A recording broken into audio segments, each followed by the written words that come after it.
Okay, number one, Ballard wanted to. Okay, so last week we talked about ways of structuring the Amidah. Why is it 3, 13, 3? Why do we say it 3 times a day? Today I want to look through the 19 benedictions that are in the Amidah. And then next week, what I'd like to do is talk about the 2 other ways of looking at the structure of the Amidah, finish up whatever we don't get through today, because we have to finish this class up next week, because I now have to tutor another bar mitzvah student, and the only time we can fit it in is on Sunday morning. So I have to move the schedule around. So who is that next one? Jonathan Isagov. Oh, okay. So now Are you able to hear me? Yeah, we can hear you. Okay.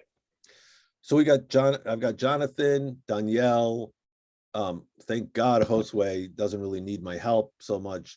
And then I've got Hebrew school on Mondays now. So my schedule's changed a little bit. Okay, so let's start. So the beginning, let me pull up the Amidah here. I've got it. Oh no, why is it? Wait, why isn't this? Acrobat Reader, desktop 2. Why isn't it pulling it up?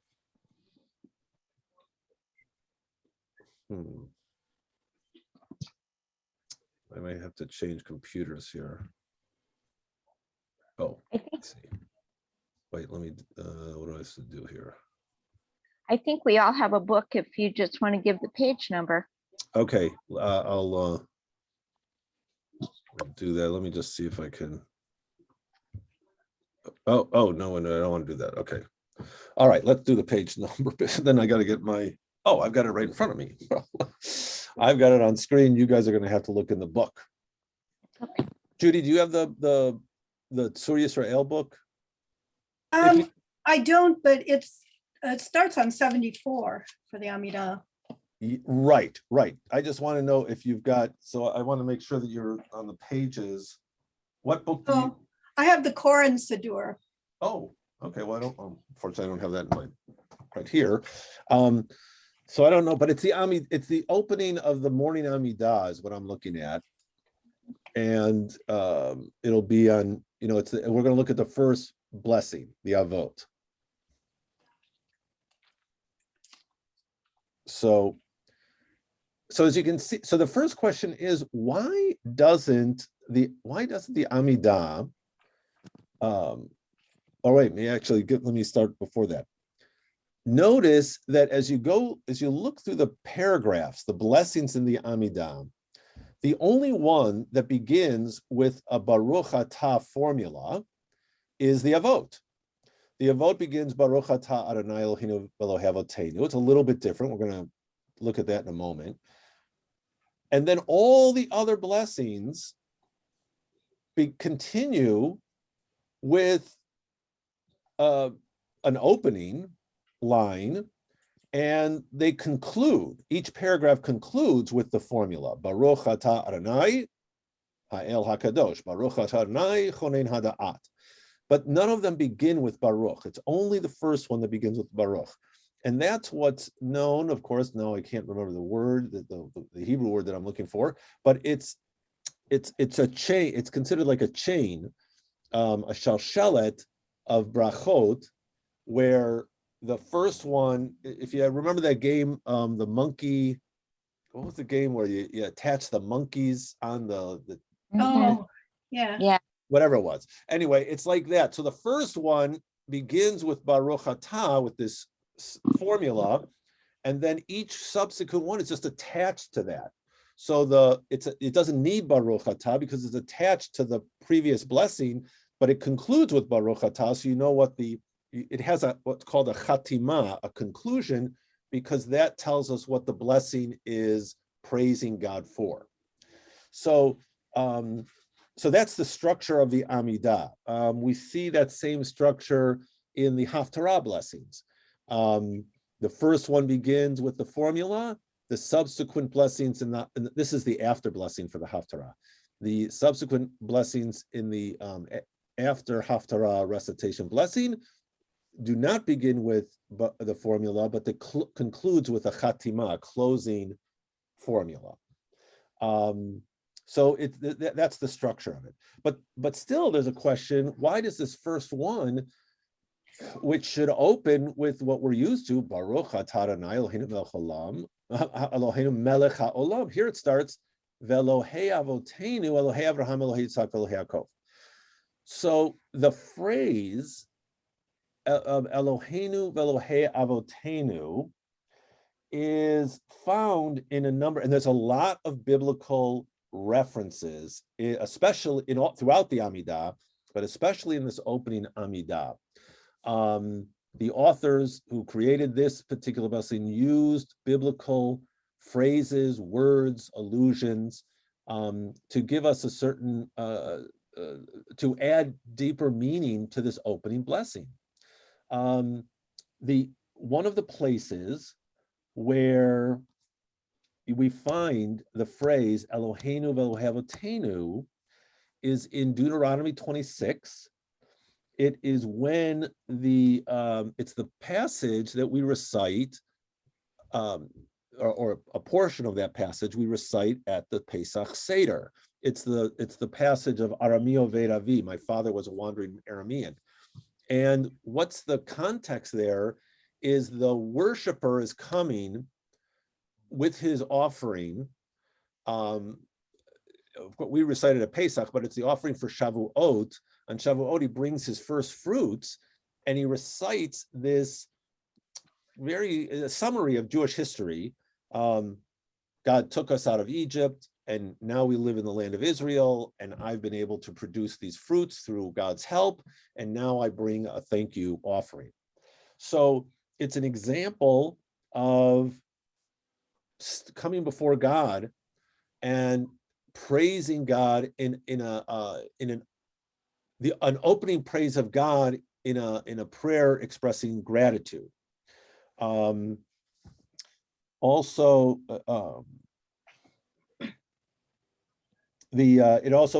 found in the book of Ezra. Ezra recites a prayer when he's been given his commission from the Persian overlord to go back to the land of Israel and help rebuild the temple, encourage the community to go forward with the temple rebuild. So it's an expression of gratitude. It's an opening expression of a prayer that will eventually thank God and acknowledge the support that God has given the individual or the people. The next phrase, Elohei Avraham. The Amidah itself is known as the prayer, is it not? Right, exactly, right. It is the core of the service. Right. And in many ways, it also, as I mentioned last week, it's the paradigm for proper prayer.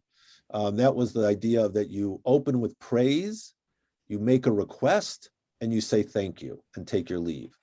So it's also the sense of it's paradigmatic of what a real prayer should be, or a true prayer should be. The next phrase, Elohei Avraham, Elohei Yitzchak, Elohei Yaakov, which has been, we've been talking about this the last couple of weeks in Shul, because some modern versions, it's done in the Reform movement, it's ubiquitous, but in the conservative movement, it's becoming more and more common. If it's not by most of the congregations, probably add the imahot. And my contention, I've always been opposed to that change, obviously not because I'm opposed to egalitarianism, or I don't want to give the matriarchs their due, but it's just in this prayer, I've always argued it's not appropriate because for two reasons. One, that phrase, Elohei Avraham, Elohei Yitzchak, Elohei Yaakov, is found in the book of Exodus at the beginning of Moses's commission by God. God identifies God's self as Elohei Avraham, Elohei Yitzhak, Elohei Yaakov. That seems to be a name of God.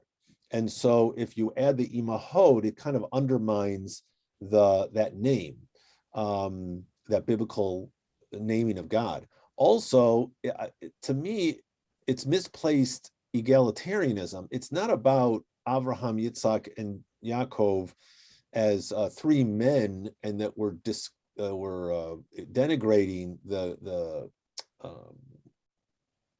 contributions of their wives in growing the Jewish people, but rather these three individuals, unlike Moses. I mean, Moses is the greatest of the prophets, but these three individuals are special because to these three individuals, God made a particular promise, a promise that the Jewish people would be numerous, that God would be the God of this people, and that the land of Israel would be their home.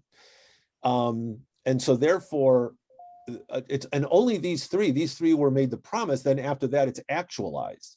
So again, given that this is the opening blessing of the Amidah, we're referencing this promise that God made to the Jewish people through these three individuals.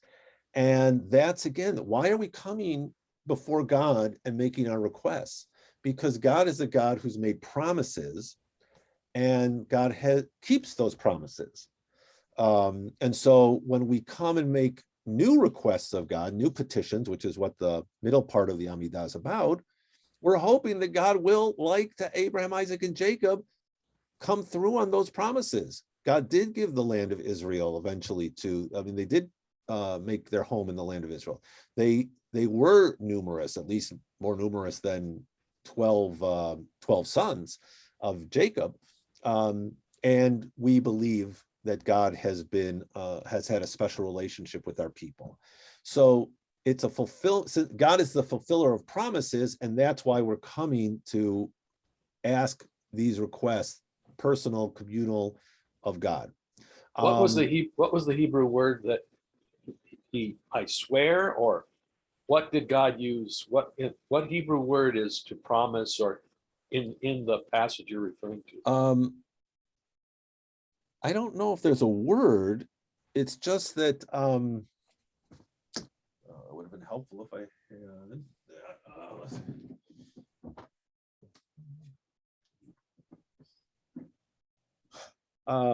He just stated it. Yeah. I mean, it's good. We should just when he says to.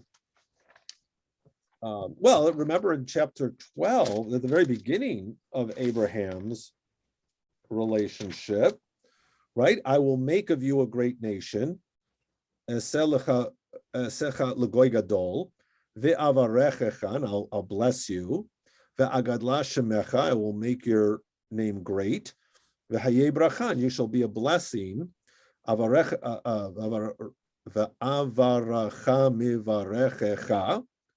bless those that bless you, curse those that curse you, and all of the families of the earth shall bless themselves by you. And then later on in that passage, he speaks to Abraham again, and he says, I assign this land to your offspring. So that's the first time. Then again, in the Brit Bein HaBetarim, after the war with the 5 kings, God again, that's when God tells them, look, okay, you're going to come back. Your people are going to come back to the land, but, oh, by the way, they're going to be slaves for a while. But eventually they will come back. Know that your offspring shall be strangers in a land not theirs. They shall be enslaved and oppressed 400 years, but I will execute judgment, and they shall go free with great wealth. Why did you correct yourself and say 200 years on Shabbos? Oh, just because it says 400 years here, but if you do the chronology in Exodus, that's not 200 years. So there's always a big discussion among commentators. Well, how did the 400, why isn't it 400? So Nachmanides says, well, the 400 starts with, what was it? He starts with I guess Joseph. When Joseph, it starts with them selling their brother. That's the beginning of the 400 years, even though, of course, they're not slaves at that point. But otherwise, you can't get 400 years. So so if God states it will be, it's the same thing as a promise. Right. So that's the idea here. And then he does the same thing with Isaac and with Jacob. Each of them, Isaac is after Abraham dies, and Jacob, and that the dream sequence. Remember with the angels. So anyway, so that's the reason why I feel that just adding the imahot there isn't appropriate. It's not that it's wrong; it's just not appropriate. And I'm more of a traditionalist when it comes to liturgy, so I don't like making changes if it's not necessary. But anyway, so that's why we've changed it a little bit. One of the discussions that I've heard that has stuck with me for many, many years is, why not Elohei Avraham, the Yitzchak, v'Yaakov, instead of repeating Elohei Avraham, Elohei Yitzchak. I like that discussion of, I think what I recall is, I'm not one, each one has to discover me himself. Right. It's not just your father's God and it's some fixed thing that you can just inherit. It's your task to learn about me, to attempt to know me. Right. That's good. Yeah, I like that answer too. That's another explanation of, why is it was it Elohei Avraham, Elohei Yitzhak, Elohei Yaakov? And that's and it's very good, so that because it's a good lesson for each of us. We all have to find our own relationship with God.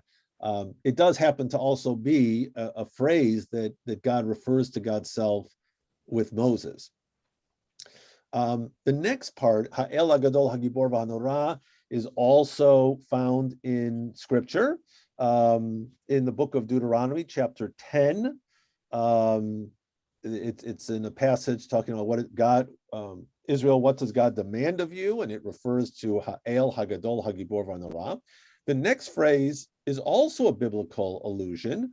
Very interesting. El Elyon. Where do we find the term El Elyon? It is found in the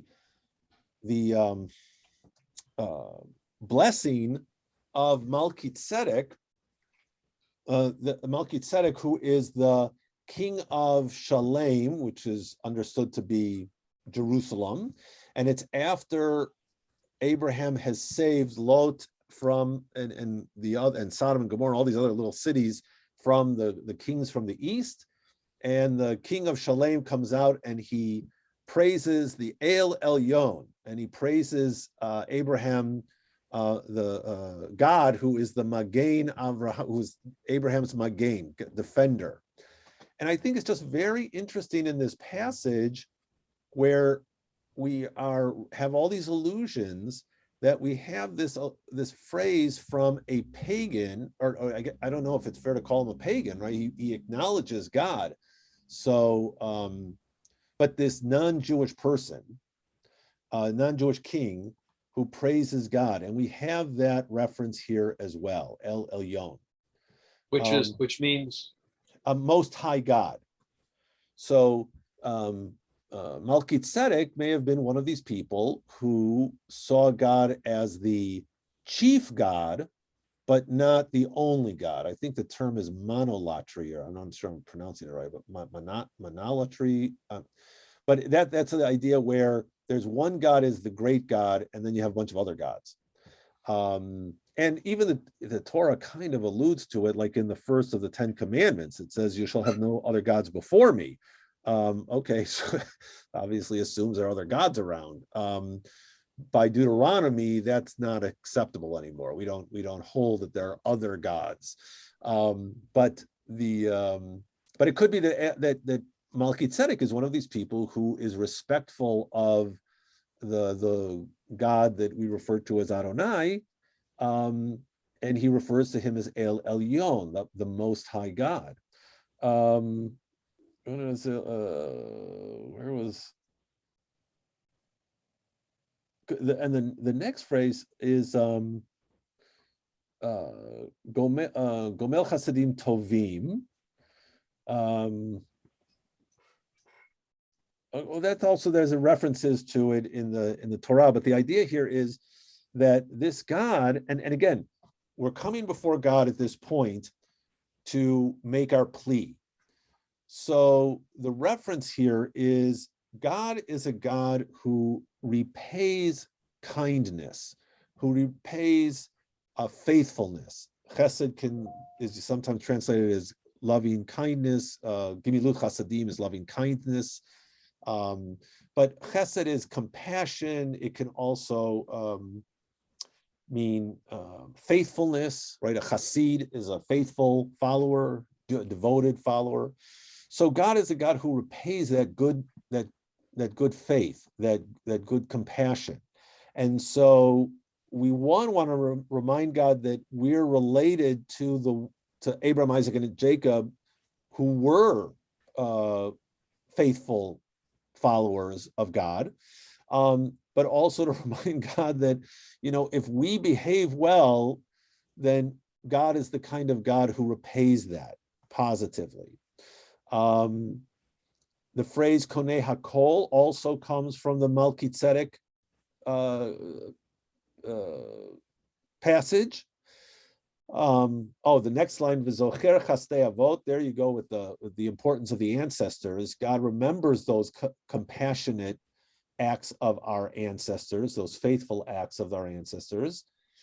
And here, and this next line is where it kind of, this notion that it's exclusively praise of God breaks down a little bit, because the next line says, Umevi goel livnei v'neihem laman shemo b'hava, and brings a redeemer to his descendants, their descendants, for the sake of God's name, out of love. Well, is that a praise, or are we asking God for that? Is that more? Are we adding? Is there a petition in here for this redeemer to come? And of course, it's about redemption. So some people have questioned that 3:13:3 structure: praise, petition, thanks, and taking leave, because you have a line in here that seems to be a request. But in any case, most people see this as a line in which we just acknowledge that God is, one of the promises that God has made, that we're hoping that God will fulfill, is that a redeemer will come to redeem us. The closing line here, again, this is called the Chatima, Baruch Ata Adonai, Magen Avraham. So there's the formula, that formulaic opening. And Magen Avraham is, again, a phrasing from the Melchizedek story, where he refers to God as one who defends Abraham.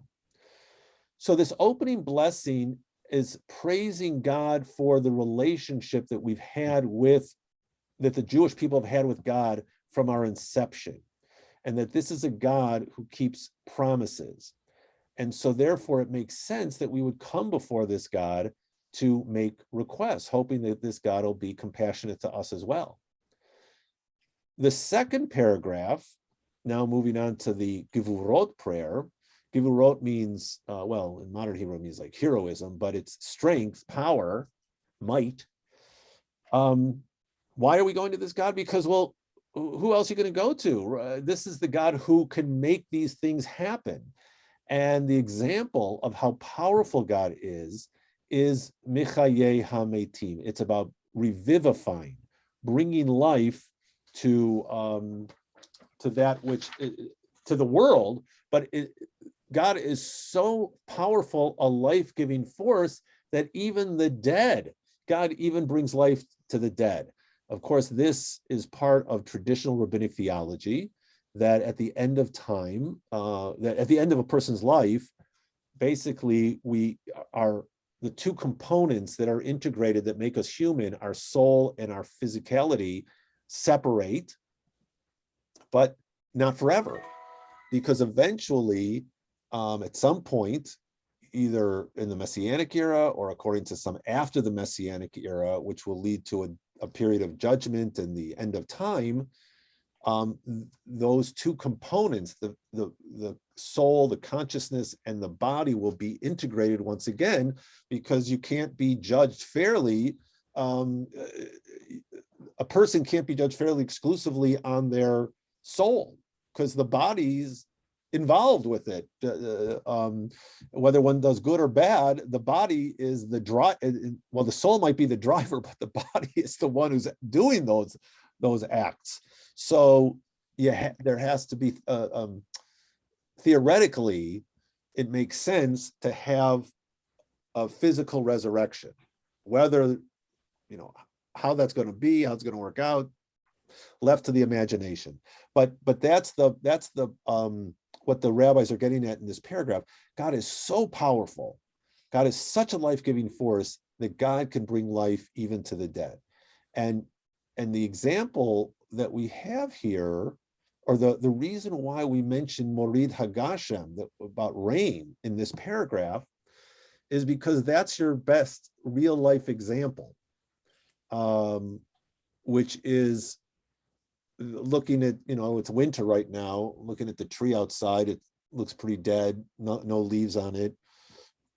But we know that in a couple of months, it's going to bud and come back to life. So with rain, we do have an example in our own lives, an experience of what seems dead comes back to life.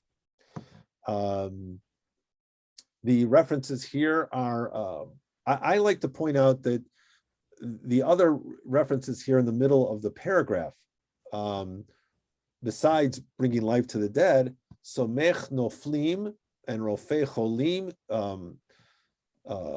lifting up the fallen, healing the sick, matira surim, freeing the captives, are not, and even the one umikayem emunatol l'shnei afar, remaining truthful or faithful to those who sleep in the dust, which could be another reference to the dead.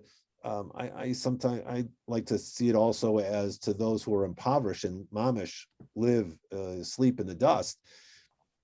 I always like to explain as these are other examples of power. The power that God has is not the power to crush the enemy, to destroy things, to, in that sense of power, but rather to heal things and strengthen things. So those are other examples of God's power. And that, of course, is a message to us. Power means being to aid and assist, not only to, defeat the enemy. I have a question, if I may, Sure. about that paragraph. I'm using, again, the Quran Siddur, and Yeah. the translation for the loving kindness paragraph Yeah. is he sustains present tense, Yeah. the living with loving kindness and with great compassion, not judgment, but with great compassion, revives present tense the dead. Is it?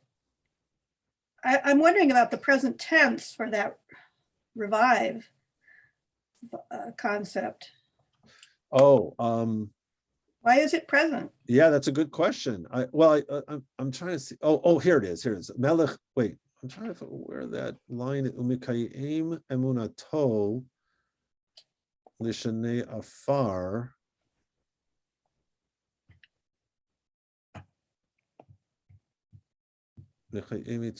Oh, here, it must be this line. Mechaye metim, who revives the dead. Yeah, well, the verb is present tense. Mechaye metim, is reviving the dead. God is reviving the dead with great love or great compassion.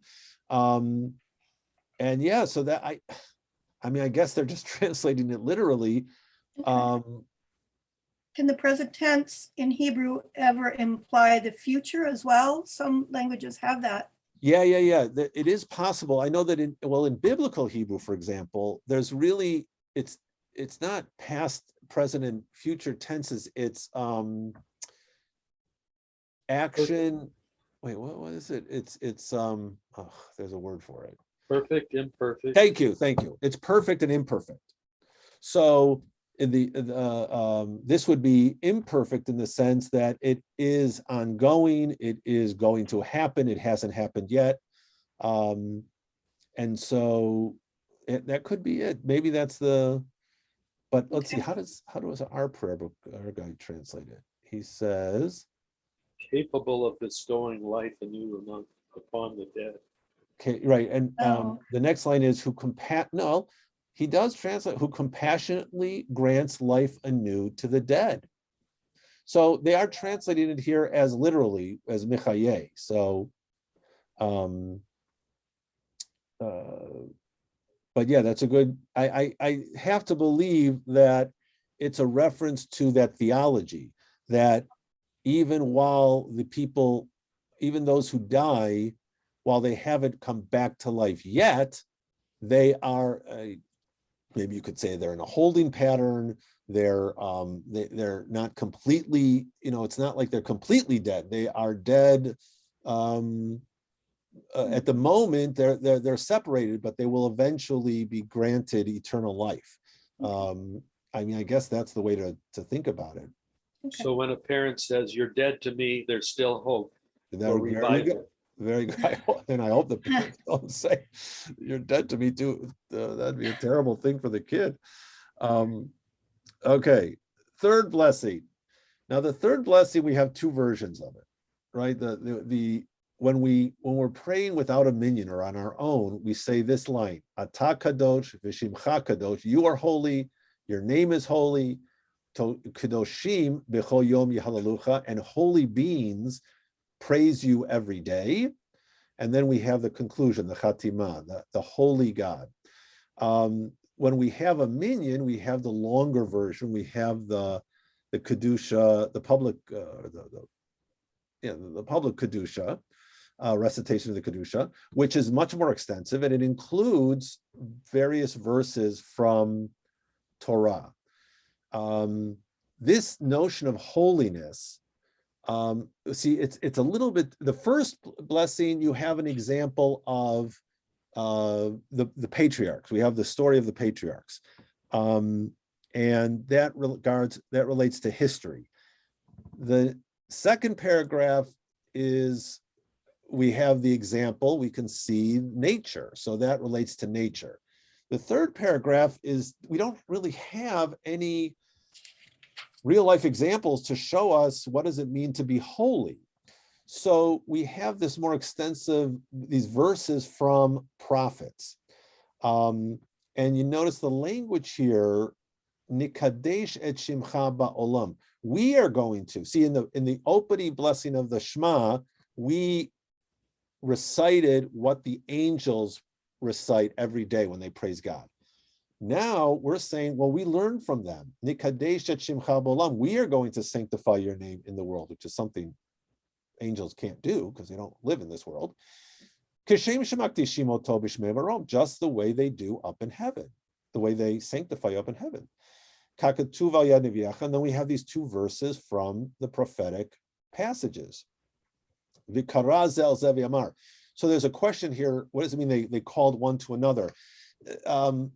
The two passages that we're using is the revelation in Isaiah, when he's in the temple. Isaiah was a priest, and he's in a temple, and he sees a vision of this heavenly realm, God sitting on the throne. And then we also have the vision from Ezekiel when he's in Babylonia, and he sees this vision of God. And the first one is Kadosh, Kadosh, Kadosh. So there's a thought that why Kadosh, Kadosh, Kadosh? In fact, that's this week's Haftorah. It could be that one group of angels says Kadosh, and then the next group of angels, it's a choral response. Yeah, round.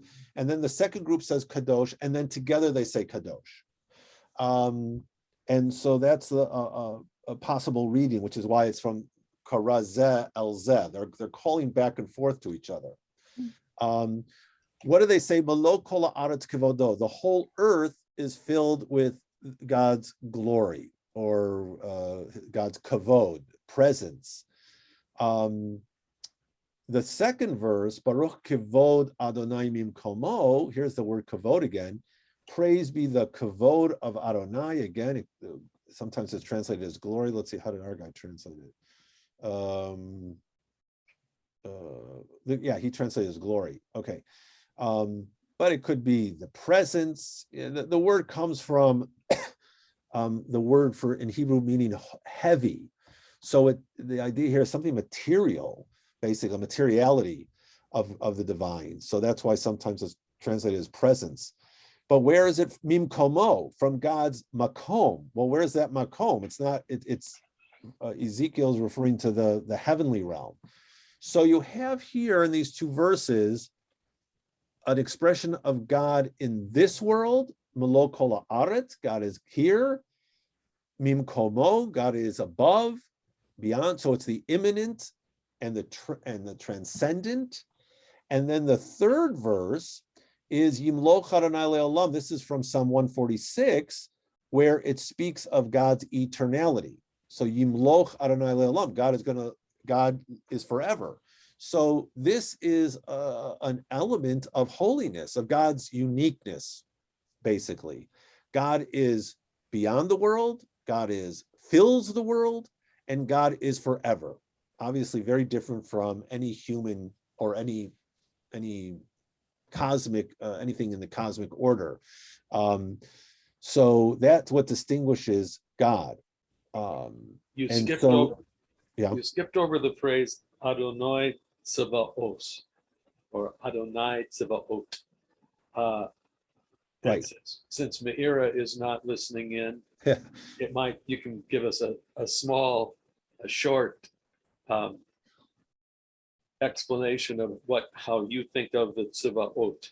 Well, here I think in this in the context, the God of hosts is God of that heavenly realm. So even though God is that the angels are saying holy, holy, holy, they're calling back and forth about the holiness. They're praising God's holiness. The God of the heavens, of the heavenly hosts, the God of this supernatural realm, but this God Malo kol haaretz kevodo, that God is still the God that whose presence fills the earth. And so you have, well, I guess even in that verse, you have the dichotomy, God of the Tzevaot and God of Kol Haaretz. Tzevaot can also be the troops, army. True, right, exactly, yeah, Tseva, right. That's what hosts, yeah, I think that's the meaning of hosts, is that exactly as you said, troops, because the modern word in Hebrew, Tsava, is the army. So and Malo Kol Haaretz, I've seen it translated, the fullness of all the earth is his glory. I like that. The completeness. Everything of all the earth is his glory. That's good. That's good. I like that. All right. So you have these first three, we've expressed why are we coming before God in this Amidah to pray and make requests? Because God has a relationship with our people from Abraham, Isaac, and Jacob, and that God promised things and fulfilled things. So we can trust this God. Number two, God is the most powerful force in the universe, so life-giving that even the dead are not dead with God, that they have future life. And third, because God is distinct from all other creatures or beings in the universe, because God is kadosh, God is transcendent, God is immanent, and God is eternal. And once we've gotten through these praises, now we get into the requests. We'll do that because we only got a few minutes here today. We'll finish this next week. We begin with asking God for wisdom and discernment. Atah chonein la'adam da'at, you graciously bestow on the human da'at, which is knowledge. It's one of many synonyms for wisdom, but here da'at is usually understood as knowledge. Umelamed le'anosh binah, and you teach human beings. Binah is usually distinguished as discernment as compared to knowledge. Chonenu me'itcha de'ah. Again, we have de'ah. I thought there was, oh, here it is. Oh, de'ah, bina, veskel.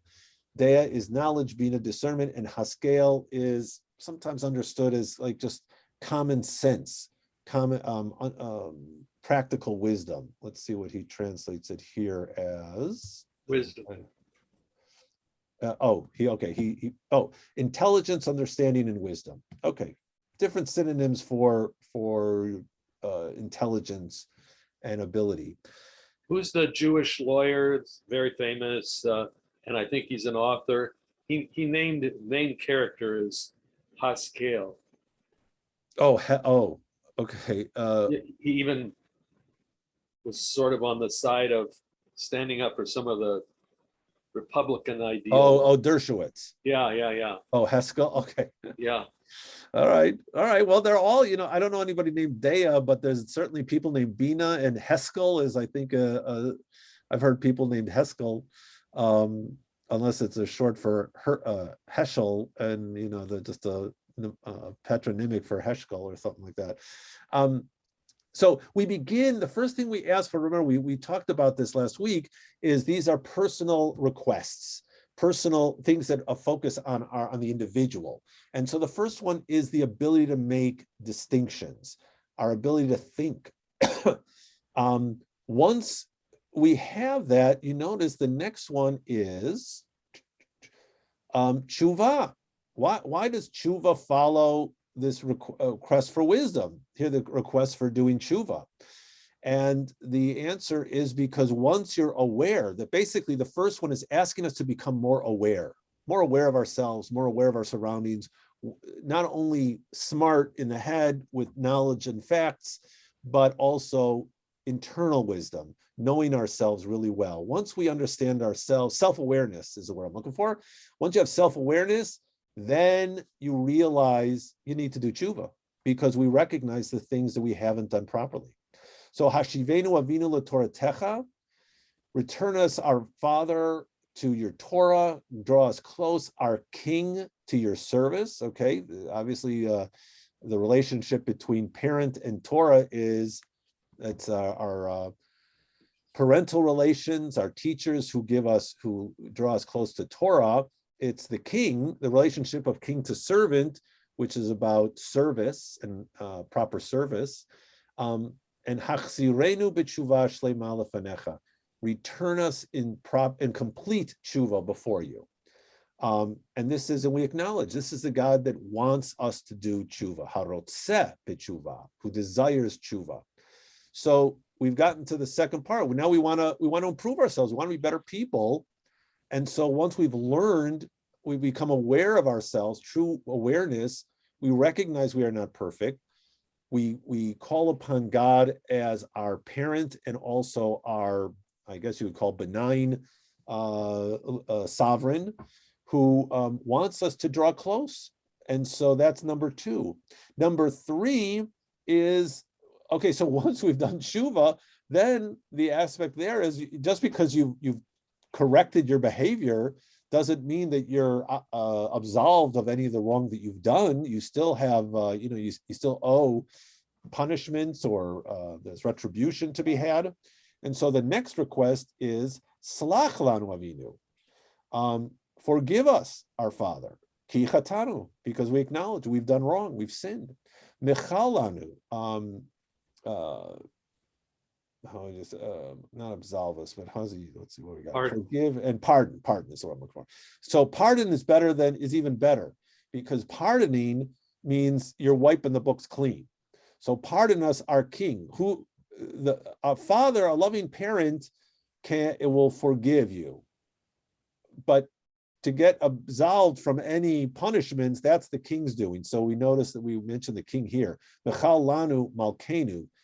Pardon us, our King, ki fashanu, because we've done wrong, we've transgressed. Ki mochel v'soleach hata, because that's the kind of king you are. That's the kind of loving parent you are. You are one who does forgive and pardon. And that's Chanun Hamarbel Lisloach, who is, again, Chen is that word compassion, who compassionately grants and gives forgiveness. And then we got to call it quick because I got the next class in 4 minutes. So I just want to get through the number 4. And then the fourth one is, so now we've hopefully we've gained pardon and forgiveness. Now we start with a new request. Re'ev onyenu. God, look at our oppression. Riva rivenu, fight for us, argue on our behalf.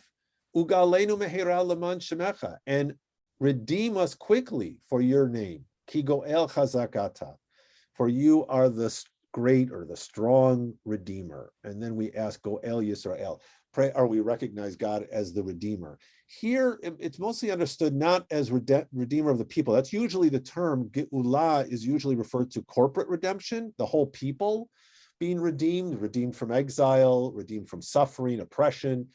Here, though, it seems that it is about the individual. And I don't have the exact quote that I wanted, the verse, but I think it's from Jeremiah, if I remember correctly, and it's in the singular, be'onyi. So because our prayers are always in the plural, for this prayer, they've expanded it to the plural, but the original passage on which it's alluding to, is a personal request for salvation and help. So once we've cleaned the slate by being forgiven and pardoned, now we can ask for something very specific. Please, I'm in trouble, God, and redeem me, help me out. So again, these first 4 are all about the individual asking God for specific assistance, and recognizing that we have our own work to do. But that's the first 4. We'll get into the rest of it next week, and then we'll talk about the last 2 things. I just want to look at 2 other ways of looking at this whole Amidah, the dynamic of it. So we'll do that next week, and then we'll take a pause, at least for this prayer class, for a while, because I got bar mitzvah students. But okay. Now, is it this Monday that you're having a class, or a week from? A week from Monday. Huh. A week from Monday. So we'll do that. That's the chapter on Talmudic society by Gerson Cohen. So we'll talk about that. All right. Those of you coming on to the Talmud class, I'll see you in 1 minute. Okay. Bye. Bye-bye. Bye. Thank you. Take care.